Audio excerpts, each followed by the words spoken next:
నమస్తే, welcome to our channel. నేను ప్రియాంక. జగన్మోహన్ రెడ్డి గారు ఎప్పుడు ప్రెస్ మీట్ పెట్టినా, ఎవరితో మాట్లాడినా, ఏం చేసినా ఒకటి మాట, నెక్స్ట్ 2029లో మేమే వస్తున్నాం అధికారంలోకి, వచ్చామంటే ఇక రప్ప నరుకుడే అని చెప్పేసి అంటున్నారు. అసలు జగన్మోహన్ రెడ్డి గారు వస్తారు అని ఎలా కళ్ళగంటున్నారు? ప్రజలు అసలు ఏమనుకుంటున్నారు? వచ్చే అవకాశాలు ఉన్నాయా లేదా అని తెలుసుకుందాం. మనతో మాట్లాడడానికి సీనియర్ జర్నలిస్ట్ సిఎస్ రావు గారు ఉన్నారు, అడిగి తెలుసుకుందాం. నమస్కారం సార్. నమస్తే సార్, జగన్మోహన్ రెడ్డి గారు నేను మళ్ళీ 2029లో మా ప్రభుత్వమే వస్తుంది, వచ్చిన తర్వాత రప్ప నరుకుడే అని చెప్పేసి అంటున్నారు. అసలు మళ్ళీ మేము అధికారంలోకి వస్తాము అని ఏ కాన్ఫిడెన్స్ తో ఆయన చెప్తున్నారు? అసలు వచ్చే అవకాశాలు ఉన్నాయా లేవా? ప్రజల ఉద్దేశం ఏంటి? మళ్ళీ వస్తాము అనేటువంటి కాన్ఫిడెన్స్ ఉండాల్సిందే, ఏ పార్టీకైనా ఉండాల్సిందే, ఏ నాయకుడికైనా ఉండాల్సిందే. ఆ నాయకుడు ఆ పార్టీకి సంబంధించినటువంటి లీడర్లకి, క్యాడర్లకి ఎప్పటికప్పుడు ఆ మాటలు చెప్తే తప్ప ఉన్నటువంటి లీడర్లు అలాగే క్యాడరు నిలబడదు. కాబట్టి ఖచ్చితంగా ఆశావాద దృక్పథంతో ఉండాల్సిందే. అది లేకపోతే పార్టీ నిలబడదు. సో జగన్మోహన్ రెడ్డి గారికి ఆ విషయం తెలుసు. ఎందుకంటే జగన్మోహన్ రెడ్డి గారు అందరూ అనుకున్నట్టు, అందరూ అని కాదు కానీ చాలామంది అనుకుంటున్నట్టు ఆయన ఏదో గేమ్స్ ఆడుకుంటూ కూర్చుంటాడు, పబ్జీ గేమ్స్, ఆయనకి పాలిటిక్స్ తెలియదు అని చెప్పి చాలామంది అనుకుంటారు. కానీ ఆయన నిరంతరం పాలిటిక్స్ గురించి ఆలోచిస్తూ ఉంటారు.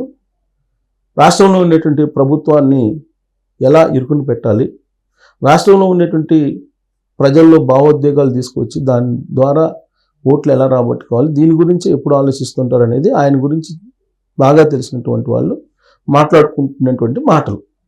సరే, అది కేవలం జగన్మోహన్ రెడ్డి గారు ఆయన చేసేదంటే ఏ రాజకీయ పార్టీ నాయకులైనా, ఏ రాజకీయ పార్టీ అయినా ఇప్పుడు ఉన్నటువంటి పరిస్థితులు అదే చేస్తున్నాయి. సో జగన్మోహన్ రెడ్డి గారు కూడా అదే చేస్తున్నారు. దాంట్లో భాగంగా వీలున్నంత వరకు ఈ మధ్యకాలంలో ఎక్కడ మర్డర్ జరిగినా, ఎక్కడ రేప్ జరిగినా, లేదా ఎక్కడ తొక్కిసలాట జరిగినా, ఇదంతా కూడా చంద్రబాబు నాయుడు గారు చేస్తున్నటువంటి మర్డర్లు అనేటువంటిది బాగా ప్రచారం చేస్తున్నారు. ఇప్పుడు గోవులు చనిపోయినాయి ఎక్కడ, తిరుమలలో, అది కూడా చంద్రబాబు నాయుడు గారు చంపించారనే యాంగిల్లో చెప్పేటువంటి ప్రయత్నం చేస్తున్నారు. సరే, ఇది కరెక్టేనా అని అంటే విపక్షంలో ఉన్నటువంటి పార్టీలు అధికార పక్షంలో ఉన్నటువంటి పార్టీ మీద బురద జల్లడం కూడా సాధారణమే, జనరల్గా జరుగుతుంటాయి. జనరల్గా ఏ పార్టీ అయినా చేస్తుంటుంది. కాకపోతే జగన్మోహన్ రెడ్డి గారి విషయంలో దాన్ని ఓవర్గా ఎక్స్పోజ్ చేస్తున్నారు. దాంతో ప్రజలు కూడా సీరియస్గా తీసుకోవట్లేదు అనేటువంటి విషయాన్ని వాళ్ళు గుర్తించాల్సిన అవసరం ఉంది. ఒకటి.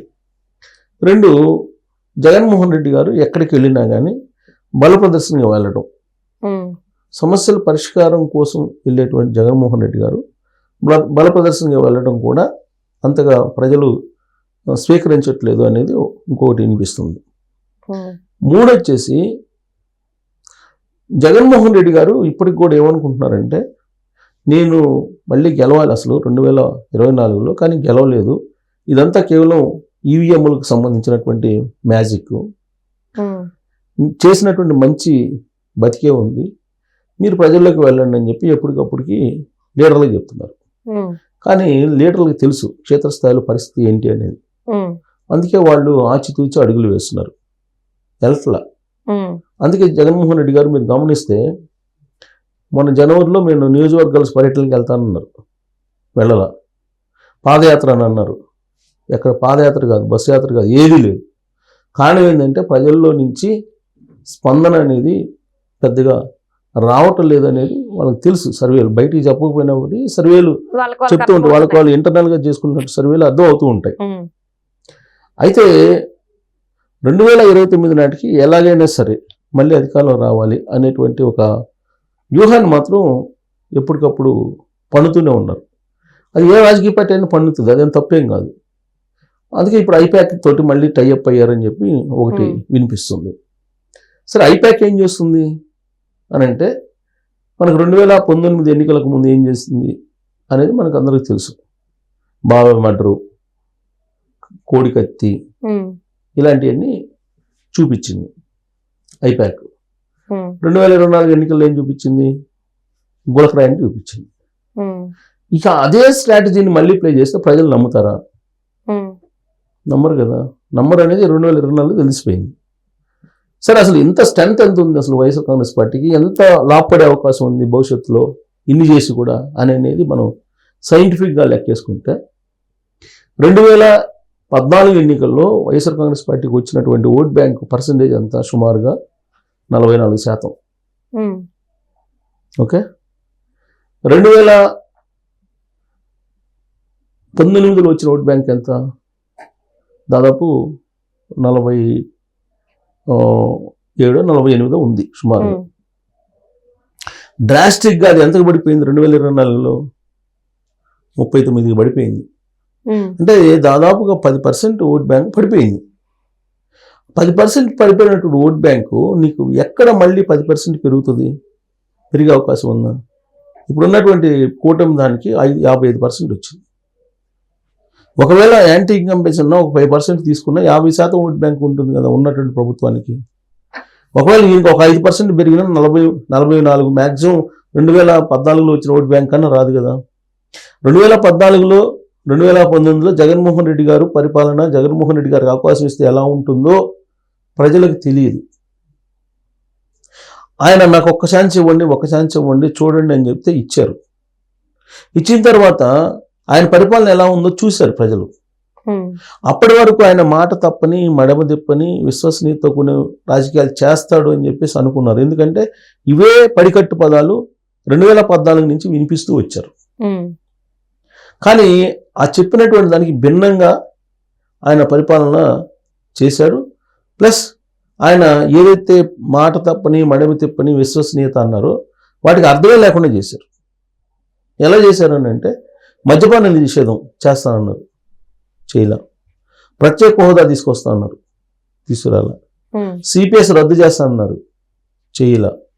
విద్యుత్ ఛార్జీలను పెంచనన్నాడు, ట్రూప్ ఛార్జీలు పెడుతూ 5-6 సార్లు పెంచారు. పెట్రోల్ డీజిల్ రేట్లు తగ్గిస్తాను, భారతదేశంలోనే ఆంధ్రప్రదేశ్లో ఎక్కువ ఉన్నాయన్నారు, ఇంకా పెంచారు. సో ఇవన్నీ ఆయనకు విశ్వసనీయత, విలువలతో కూడిన మాట తప్పని, మడమ తిప్పని డైలాగులకి కనిపించేటువంటి హడ్డిల్స్. సో కాబట్టి 2014లో ఏదైతే ఓట్ బ్యాంక్ వచ్చిందో ఆ ఓట్ బ్యాంక్ కూడా వచ్చే అవకాశం లేదు. 2019లో వచ్చిన ఓట్ బ్యాంక్ కూడా వచ్చే అవకాశం లేదు. సో హైయెస్ట్ వైఎస్ఆర్ కాంగ్రెస్ పార్టీకి వచ్చిన ఓట్ బ్యాంకు 49% 2019లో 49.5% అలా వచ్చింది. మినిమం పర్సంటేజ్, మినిమం అంటే లోయెస్ట్ పర్సంటేజ్ ఏంటంటే 38 అంటే 39% 2024లో వచ్చింది. ఆయన అంటే ఏంటో తెలియనప్పుడు 44% వచ్చింది. అంటే కనిష్టం ఇక 38 ఉంది. ఆయన అంటే ఏందో తెలియనప్పుడు 44% వచ్చింది. ఆయన అంటే ఏందో తెలియనప్పుడు ఆయనకు ఒక అవకాశం ఇద్దామన్నప్పుడు 49% వచ్చింది. సో ఇప్పుడు పడిపోయింది 38% పడిపోయింది. సో కాబట్టి ఇప్పుడు 38% పడిపోతే ఇంకా ఎంత పెరగాలి అధికారంలో రావాలంటే? 10% ఓట్ బ్యాంక్ కావాలి వైఎస్ఆర్ కాంగ్రెస్ పార్టీకి. 10% వచ్చే పరిస్థితి ఉందా ఇవాళ? మహా అయితే ఒకవేళ గవర్నమెంట్ మీద యాంటీ ఉంటే నీకు ఒక 2% లేదంటే 3% ఉంటుంది. అది 2-3% వేసుకున్నా నీకు 42-43% లేదా 44% వేసుకో. 2014లో వైఎస్ఆర్ కాంగ్రెస్ పార్టీకి వచ్చినటువంటి ఓట్ బ్యాంక్ ఈ 44%కి నీకు అధికారం వస్తుందా? వచ్చే అవకాశం ఉందా? ఈ సంగతి తెలుసు కదా. ఎందుకు రప్ప అని చెప్పి అందరినీ భయపించేటువంటి ప్రయత్నం చేస్తున్నారు? అంటే అధికారంలోకి వస్తే నేను ప్రజాసేవ చేస్తానని ఎవరైనా చెప్తారు, కానీ రప్ప ఏంటి? సప్త సముద్రాల అవతల తీసుకొచ్చి నేను శిక్షిస్తాను, లేకపోతే తాట తీస్తాను, లేదంటే బట్టలోడు తీస్తాను, ఇవి మాట్లాడుతుంది. ఆయన నాగేశ్వరరావు మాజీ మంత్రి, ఆయన ఏమంటాడు? గుంటూరు అవతల నరికేస్తాం, యువతలో లోపల పెడతాం అంటాడు. ఇంకొక ఆయన ఏంటి? పోలీసు బట్టలు ఇప్పేసి నిలబెడతాం అని ఇంకొక ఆయన అంటాడు. అంటే రకరకాలుగా మాట్లాడుతున్నారు. అయితే 2024లో కూడా ఇదే మాట్లాడారు. ఏం మాట్లాడారు? కుప్పంలో చంద్రబాబు గారిని ఓడిస్తాం, మంగళగిరిలో లోకేష్ గారిని ఓడిస్తాం, ఇవి మాట్లాడారు.